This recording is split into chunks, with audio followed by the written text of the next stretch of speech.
Alex, I walked into the shop this morning and the smell of cedar hit me so hard, I nearly forgot I had a mortgage. There's something about that first breath of sawdust in the AM that just resets the internal clock. Is that why you're covered in shavings already? It's 8 o'clock a.m., Tiger. You look like you lost a fight with a wood chipper.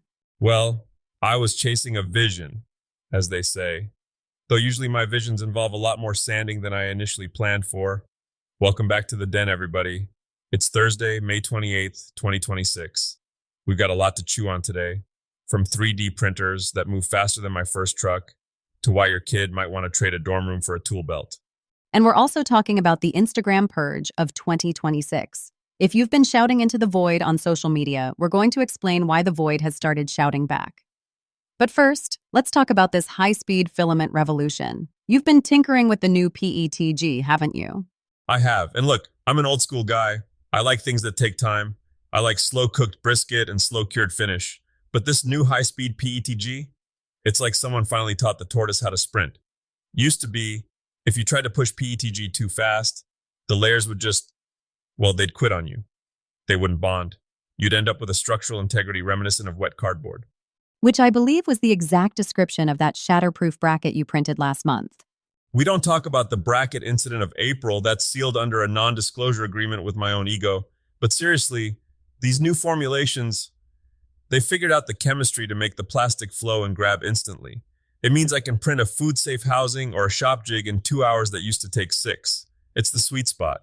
You get the toughness of the heavy-duty plastics without the headache of them warping like a Pringle in a sunbeam. And what about the TPU? Because every time you try to print flexible stuff, I end up hearing a string of creative metaphors coming from the back room while you pull spaghetti out of the extruder. The spaghetti is real, Alex. It haunts my dreams. But the brands like Overture and Arion, they've stiffened up the filament just enough so the gears can actually grab it and shove it through the nozzle without it kinking like a garden hose. I printed a custom grip for my favorite chisel yesterday. It's got that soft touch feel, but it didn't jam once. It's a brave new world when the machines actually do what they're told on the first try. I'm actually more interested in this color mix thing in Prusa Slicer. It's basically an optical illusion, right? You aren't actually melting colors together like paint? Exactly, it's pointillism for nerds.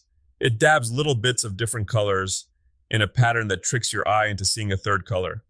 It's a clever way to bypass needing 40 different spools of plastic. It's essentially the 3D printing version of faking it till you make it.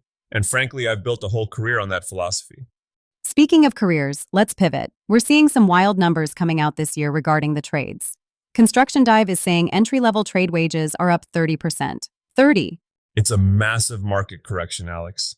For 30 years, we told every kid in the country that if they didn't get a 4-year degree, they were going to end up dragging heavy things around in the rain for peanuts. And now, we've got a massive shortage of people who actually know how the world is put together. The college-only path is starting to look a lot less like a golden ticket and a lot more like a very expensive debt trap for some folks. But it's not just about the money, right? You've always said that the dirty job stigma is what really holds people back. Man, that drives me up a wall. You walk onto a modern job site today, and you'll see more tablets than hammers. You're looking at digitally integrated HVAC systems, CNC milled timber frames, and guys who have to be part engineer, part software troubleshooter, and part artist. These are high IQ jobs. If you can take a pile of raw materials and a set of blueprints and turn it into a standing structure that won't fall over when the wind whistles, that's a superpower. And the barrier to entry is basically non-existent compared to a master's degree. You get paid to learn. You get paid to attend the University of Getting Your Hands Dirty. And let me tell you, the graduation ceremony involves a lot fewer funny hats and a lot more bankable skills. I see these 22-year-olds becoming journeymen, making 80 grand a year with zero debt, while their peers are still trying to figure out how to pay off a degree in 14th century basket weaving. It's a beautiful thing to see the pendulum swing back. So if you're a maker listening to this and you've been thinking of turning your side hustle into a real job, the trades might be your calling. But what if you want to stay in your own shop? What if you want to be a maker mogul? We need to talk about the 2026 algorithms because things are getting blunt. Social media has finally grown a conscience, and it's bad news for the fakers. The zombie accounts are getting purged. If you bought 10,000 followers back in 2023 to look like a big shot, the algorithm is basically treating you like you don't exist now. It wants authenticity with a capital A. I love that the platforms are finally penalizing the botmancers. But for a small shop owner, that feels scary. How are they supposed to compete if they only have 200 followers?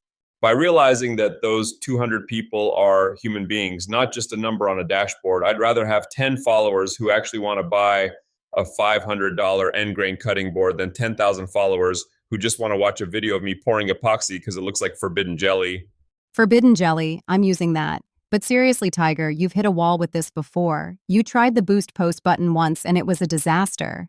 Oh, don't remind me. I spent $50 to show a video of a dovetail joint to people who apparently were mostly interested in cat grooming in another country. Total waste of a crisp bill. The trick now is targeted conversion ads. You have to find the people who value handmade goods. And more importantly, you have to tell the story. Right, the sawdust and scars approach. Exactly. People don't buy the object, they buy the struggle. Show the time you accidentally cut a board an inch too short and had to rethink the whole design. Show the mistake. Show the sweat. When they see the failure, the finished product suddenly has a soul. That's what sells in 2026. If it looks too perfect, people assume it came off a container ship. I think that's a great lesson for life, honestly. If it's too perfect, it's probably a bot. Speaking of things that aren't perfect but are amazing, you saw that Firewood to Fortune project recently, right? Man, that one spoke to my soul. This creator took a chunk of wood that most people would have thrown in the wood stove without a second thought. Just a gnarly, twisted piece of scrap. But he saw the figure inside. He turned it into this high-end art piece that sold for $5,000. $5,000 for a piece of firewood. My brain can't wrap around that. It's about the hidden figure, Alex. It's about looking at something ugly and knowing where to cut to find the beauty. It's a metaphor for just about everything we do in the shop. You're not just making a thing, you're revealing it. I'm more interested in the mobile table saw stands. For those of us, meaning me, who have a one-car garage shop that is currently 90% storage and 10% workspace, those new 2026 stands are lifesavers. They've really nailed the engineering on those. You want something that rolls like a dream, but feels like it's bolted to the bedrock once you set the locks. A wobbly table saw is a great way to lose a finger, or at the very least, ruin a $30 sheet of plywood. The new folding footprints are so small, you could hide them behind a bicycle. No excuses for a messy shop anymore. Are you looking at me when you say that? Because I feel judged. I'm looking at the general direction of everyone's junk corner. We all have one. It's where the offcuts go to die. Okay, before we wrap up, we have to talk about the Gateway project, the cutting board. Is it still the king of DIY tutorials? Always. And it should be. It's the perfect curriculum. You learn how wood moves, because if you don't respect the grain, that board will potato chip on you the first time it gets wet. You learn about food-safe finishes, which is a rabbit hole of its own. And most importantly, you learn the glue up. Which is the most stressful 5 minutes of any maker's life. It's a race against the clock. The glue is drying, the clamps are slipping. You realize you forgot to wipe the squeeze out on the underside. It's pure adrenaline. If you can survive a complex cutting board glue up, you can survive anything the world throws at you. I think that's our meaningful takeaway for today. If you can survive the glue, you can survive the life. To all the makers out there today, whether you're firing up a high-speed printer, heading out to a job site, or just trying to find the courage to cut into a nice piece of walnut, remember that the mistakes are just the rough sanding of your career. They're necessary to get to the finish. Don't fear the zombie algorithms, and don't be afraid to be the person on the job site who actually knows how to use the high-tech tools. The world needs people who build things. Keep your blades sharp and your spirits high. We'll see you back in the TigerDen next time. See ya.